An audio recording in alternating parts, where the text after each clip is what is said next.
पतिं सुरगुरुं वन्दे जगत्कारणं वन्दे पन्नगभूषणं मृगधरं वन्दे पशूनां पतिं वन्दे सूर्यशशाङ्कवहिनयनं वन्दे मुकुन्दप्रियं वन्दे भक्तजनाश्रयं च वरदं वन्दे शिवं शङ्करम् ॐ मृत्युञ्जयाय रुद्राय नीलकण्ठाय शम्भवे अमृतेशाय शर्वाय महादेवाय ते नमः।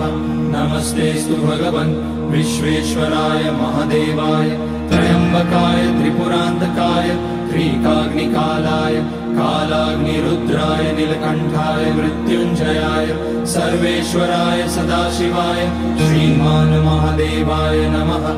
ॐ नमः शम्भवाय च मयोभवाय च नमः शङ्कराय च मयस्कराय च नमः शिवाय च शिवतराय च। ॐ त्र्यम्बकं यजामहे